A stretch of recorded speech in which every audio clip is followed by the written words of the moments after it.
Today we're looking at a pretty well-known band. They're pretty huge. I don't know, maybe you've heard of them, but Queen. We're reviewing Queen today, and the album we're looking at today is Innuendo. I've never really delved into this album before. Like last week I was looking into it, but I'm talking about like as far as, you know,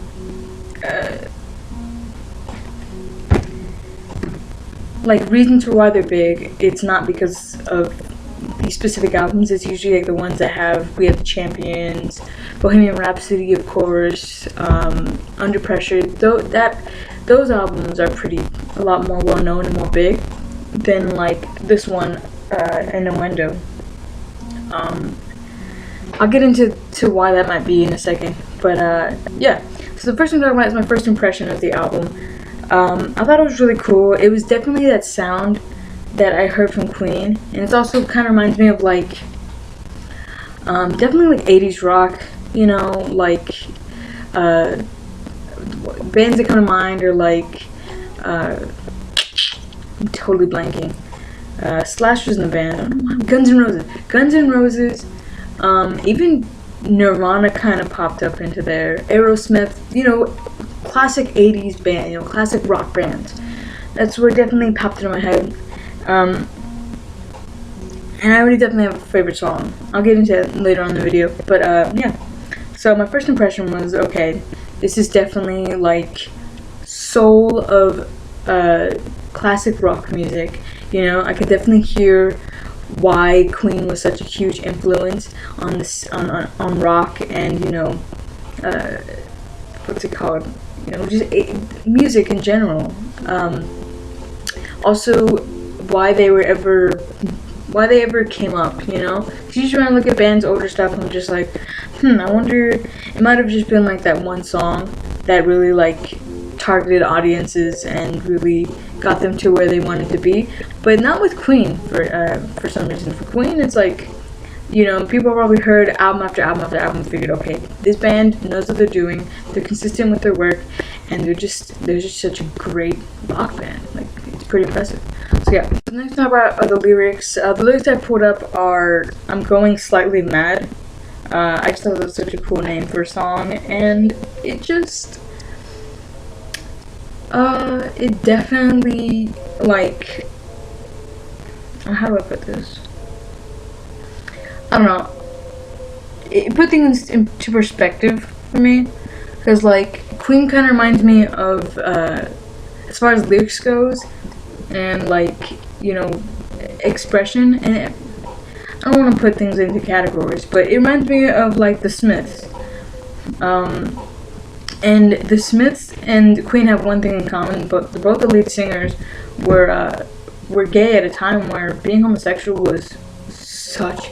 And not for just, like, you know, girls, I think, have it a little bit easier in that aspect as far as, you know, being gay. Now, I'm not saying it's, you know, easy for anyone, to be honest.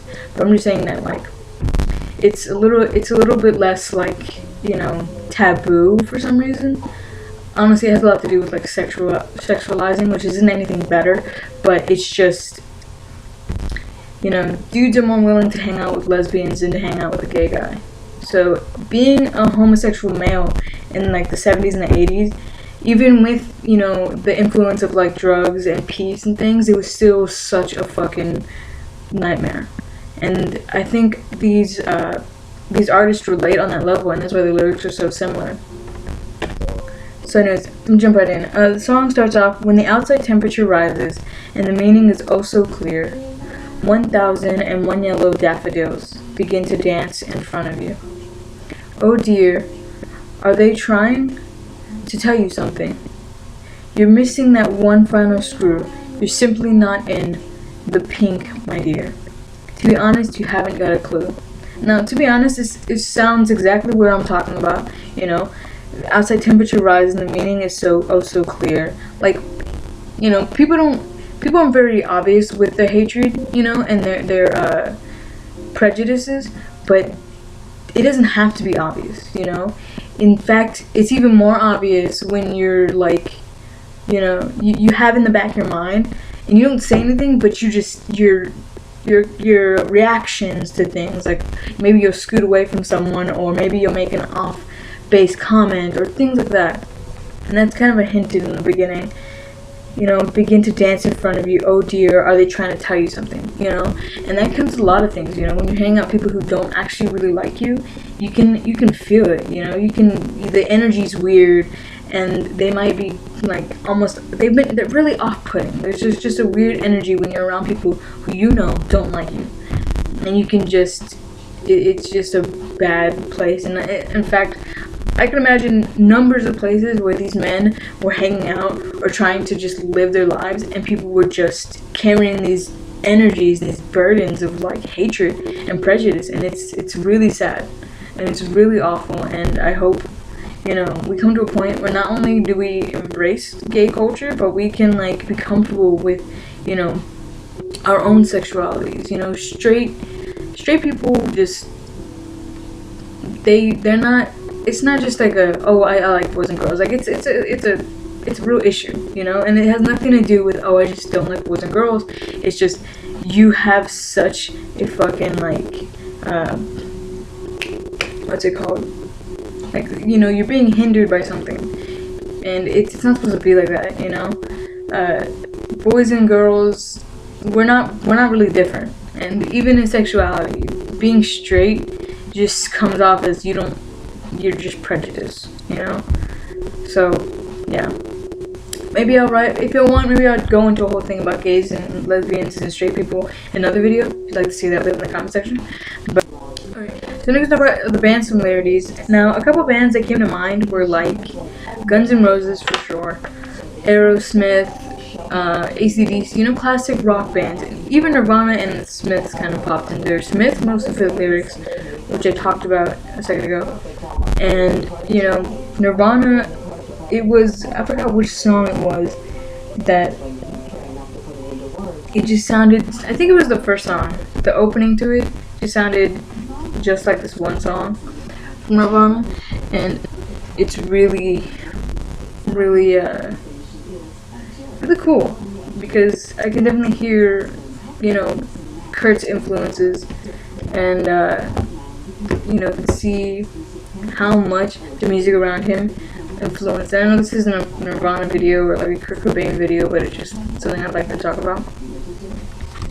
But yeah, bands. So classic rock bands. Guns N' Roses came to mind because of like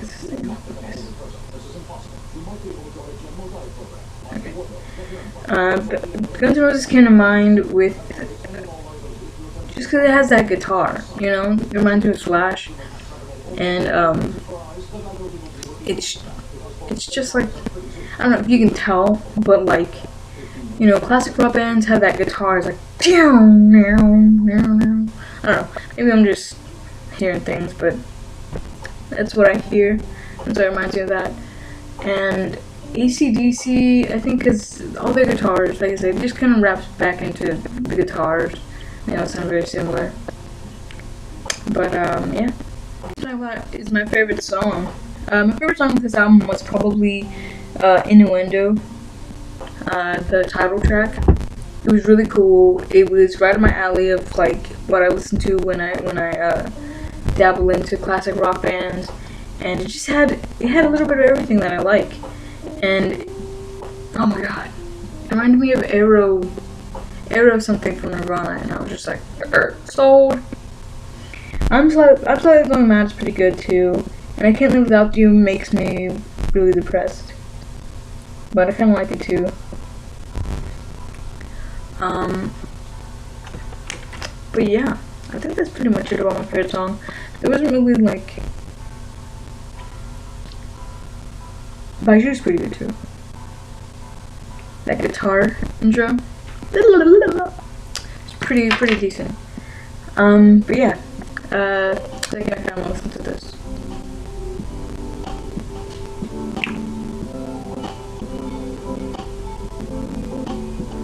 The rest of this video is just gonna be me listening to my Spotify playlists. So yeah.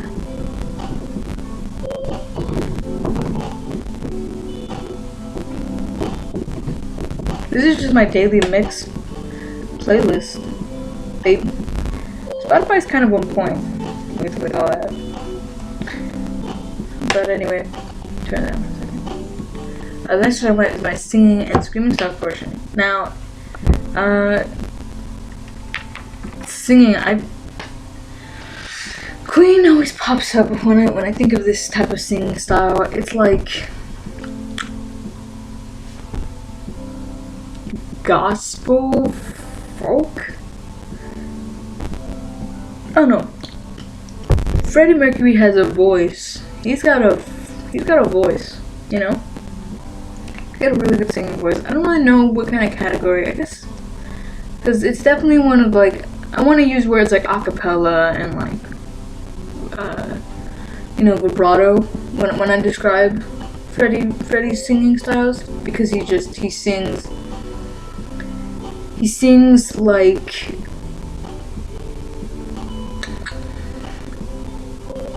he just sings really good, you know. It kind of feels like he took vocal lessons or something. Like, I don't know.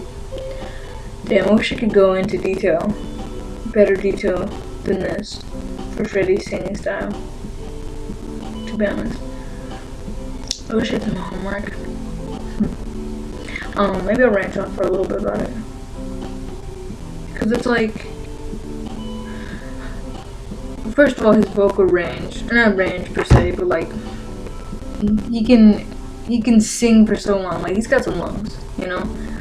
Like, he can hold a note for a long time. That's pretty impressive. I mean, there's not super vibrato, like not like Justin Bieber vibrato. Definitely not the Weeknd vibrato. Oh my god, Weeknd needs to shut up sometimes, to be honest. Like, I like his songs, but dude, he's so bored with it sometimes. It's like, mix it up, but it's okay. Some people don't like when you mix it up, so I understand.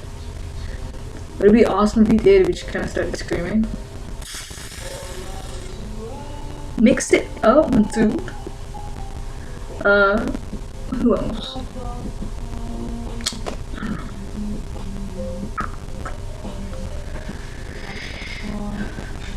Kind of reminds me of this.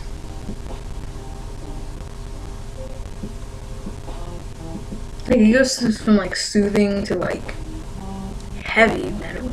It's like, boy, what are you doing? What do you do? What are you drinking, dude? What water can I drink? I can have voice, vocal stuff like that.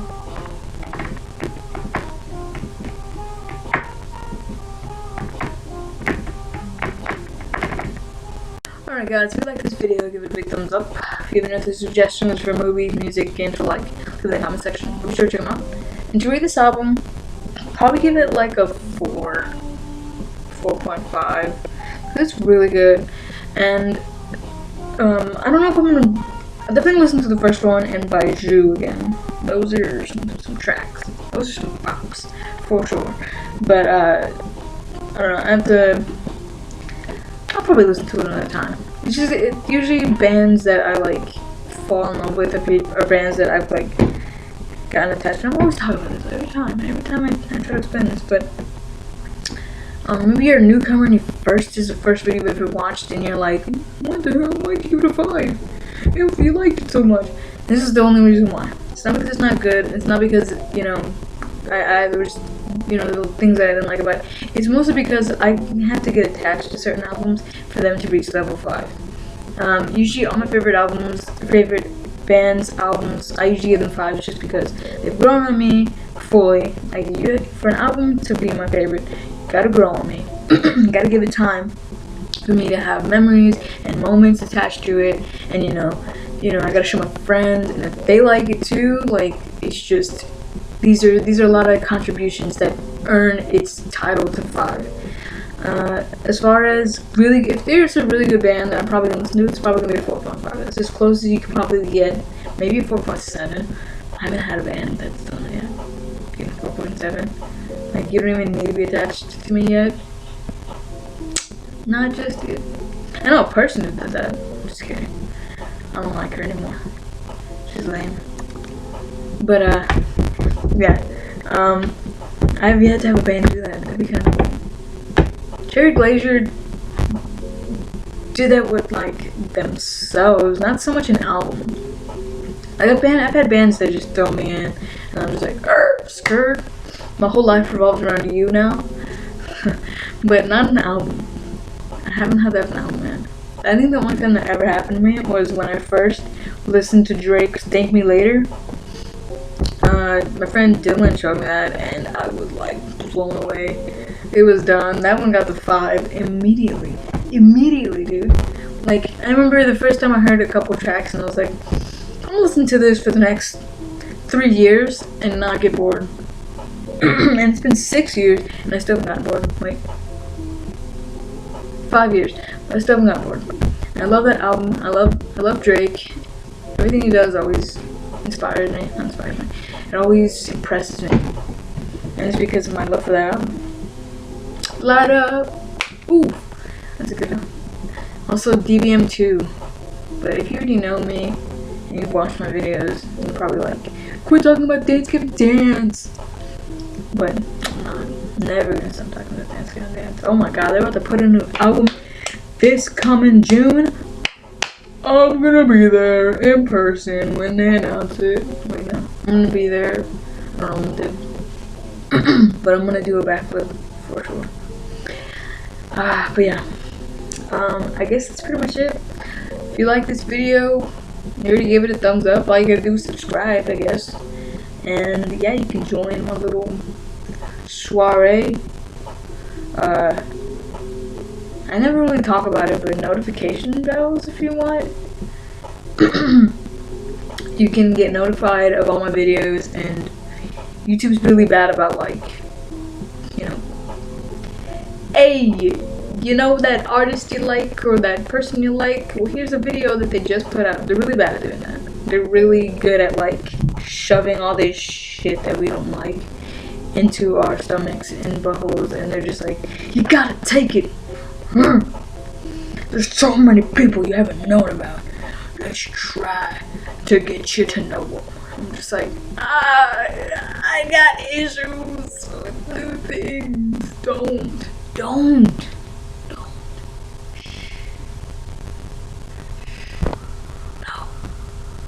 Give me what I like. I'm never right about it, but they're getting better. But yeah, turn on that notification bell if you want my videos on time. And yeah, that's pretty much it. Peace. Ooh, South Korea and North Korea just found peace. So we're like at a super peace right now. This is a super peace. Peace. And I'm out.